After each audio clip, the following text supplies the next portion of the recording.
Hey, what's going on, team? It's Ricky with TechBud Solutions, and I've been asked before which one I like more. Is it my McLaren 720S or the Lamborghini Huracan? One of the, I think, more side-by-side comparisons that I've seen on YouTube is definitely the Huracan and the 570S, but I'm going to be talking about my McLaren and my Huracan and talking about what I like about it, what I don't, and then which car I enjoy the most and why. But before we get into that, if you guys haven't seen my cars in action, here it is.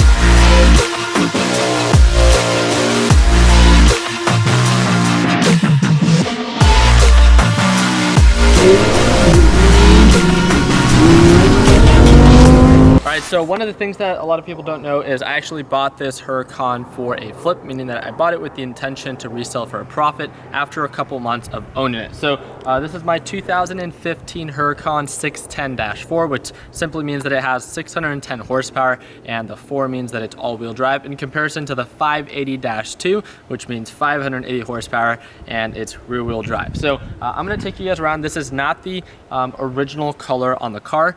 This is a wrap, and I actually think that I've never had a car that's been wrapped like this. It gets a lot of attention. Not only do I think it's because of the color, but this Huracan gets so much more attention in comparison to my McLaren, and I think it's because people can just recognize what a Lamborghini is and maybe not be so aware of what a McLaren is. So one of the first things that I love about the Huracan is in comparison to the 570 or in comparison to the 720, I have to give it to Lamborghini. The job that they've done with the Huracan and the overall lineage, as you guys can see, with how aggressive the front end looks, all the lineage that goes throughout and down the car, there's nothing really like it. The McLaren and the 720S, the 570S are viewed to be more like aerodynamic and again, focus a little bit more on the turbos, and you can see those big intakes on the side. The Lamborghini is a little bit different. This is a V10, so it's much louder. It sounds, in my opinion, much cooler. They're both stock exhaust. So altogether, I have to give it to Lamborghini when it comes down to the overall look, curb appeal, and on top of that, the exhaust and the sound. I have to say that the Lamborghini is 100%, in my opinion, a better looking car and a better sounding car as well. So one of the things that I personally do not like so much about the Lamborghini in comparison to even the 570 or the 720 is that I'm 6'4", but I'm pretty thin, so I'm pretty agile, right? This car itself, I'm scooted all the way back, and it's a little tight for me on kind of like where my head lays, and on top of that, my overall leg room, obviously because I'm a lot taller, it's not the ideal car for me. So this one, I find it to be much stiffer in comparison to the McLaren and much more aggressive. I have a pretty nice interior. It has red accents, so it looks really cool. One of the things that I really like about this one is kind of that like fighter jet start, meaning that if I take you on in here, one of the really cool things about this is that you flip this little switch up, and then you can actually push the start, or actually directly, if your finger fits, be able to push it. So it's nothing crazy, but I think with how it looks, you know, it's definitely cool. One of the things that I don't find too practical about this car is the windows.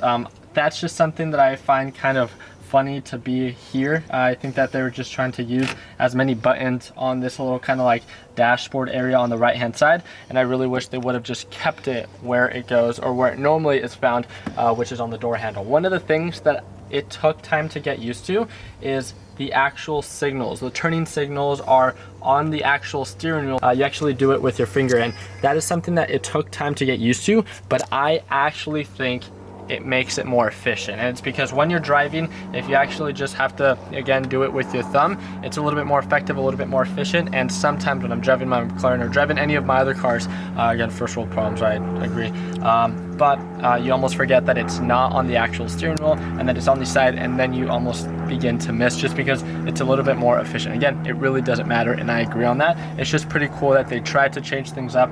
I personally like this on the steering wheel. I do not like the overall windshields. And if I'm not mistaken, like BMWs and Audis have it here, and it makes sense on why Lamborghini has it, because this is pretty much an Audi R8 with a different shell, right? So that's pretty much it with the Lamborghini. I really like how it looks. I really like those specific aspects. Now I want to talk about what I don't necessarily like so much about it. So one of the things that I have found in comparison to the 720, even in comparison to the 570S, I personally like how this sounds more, but the way that things drive, I like how aggressive this is, but I don't think it's as quick or as refined as a McLaren, period. Even when I had a McLaren MP4 12C, just the turbos, again, if it's a V8 or a V6 or twin turbo, the McLarens feel much more modern, feel much more refined, and almost feel like motorcycles. It's like you don't even feel the shifts. It's just super quick and super refined.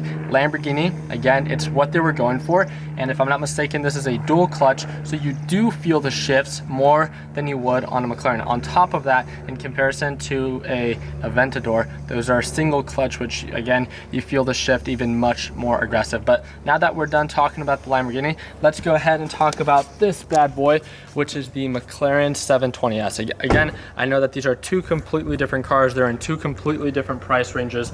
This is my daily driver. I did not buy this with the intention to resell. I bought this a little bit over a year ago. It's one of the cars that I've had for the longest period of time. You guys know that, again, one of my biggest hobbies has been, I've been a big car guy from the very beginning. It's why I started everything, and we're actually one of the youngest people in Arizona to fully run and operate and own a car dealership here in the Arizona area. Huge shout out to Caleb and Weston, who are my two partners. So this one I did not buy with the intention to resell. I bought it to enjoy, and I bought it with about 2,000 miles, and it's just about to hit 10,000 miles. Again, I'm a big believer that if you buy something with the idea or the intention to enjoy, then why not enjoy it? I've taken it to rallies to California. I've gone to California a couple times. I've gone all the way to northern San Francisco, and it's been a lot of fun. I've definitely put a lot of miles on it. It has depreciated a lot in miles, and in comparison, I forgot to talk about that, with how well, since the time it came out in 2015, in comparison to a McLaren 570S, the drop in price for a McLaren versus a Lamborghini, McLarens just depreciate so much quicker.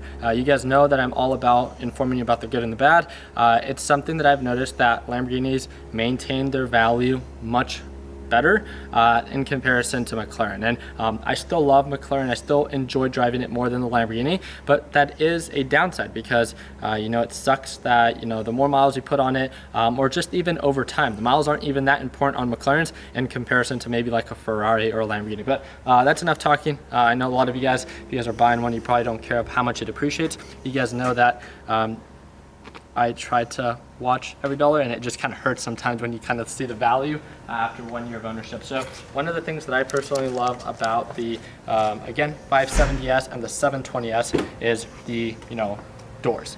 The 570S comes with those doors, and that would be a side-by-side comparison. I feel like, again, it's pretty fancy. Ferrari doesn't normally have that. A Lamborghini Huracan doesn't have that. But even the 570S, has those kind of, suicide doors and stuff like that, or whatever it is that you want to call them, butterfly doors.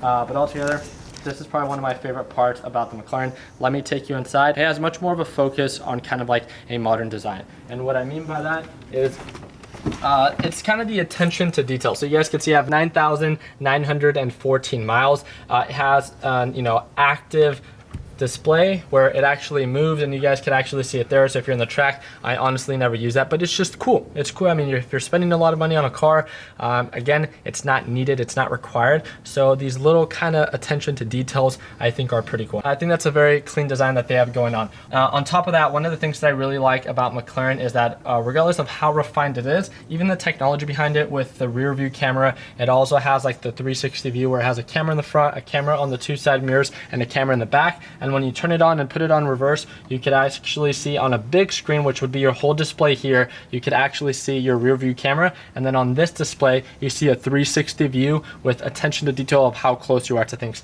That is super, super important, especially for an expensive car. In comparison to the Lamborghini, it honestly has one of the worst cameras I've ever seen. And it's kind of unfortunate, again, spending a lot of money on a car and having such a little focus on the rear view camera. I agree that, yeah, it might add a little bit of weight, but I think that, even a pound, right, is worth adding to the car when it comes down to making sure that you don't end up harming the car in any way by not being aware of how close you are to things. So again, that's just me being very, very, very picky. I really like the seats. The seats are much more comfortable, but the biggest focus that I wanted to kind of talk about on the McLaren is people always ask me, what's my favorite car? What do I like most? I've had the blessing to own both a McLaren and a Lamborghini, and I have to say, in my honest opinion, and again, it's just mine, I know that a lot of people like very aggressive cars. I agree that the Lamborghini does look more aggressive, more refined, but I have to say, as you guys probably guessed, the McLaren,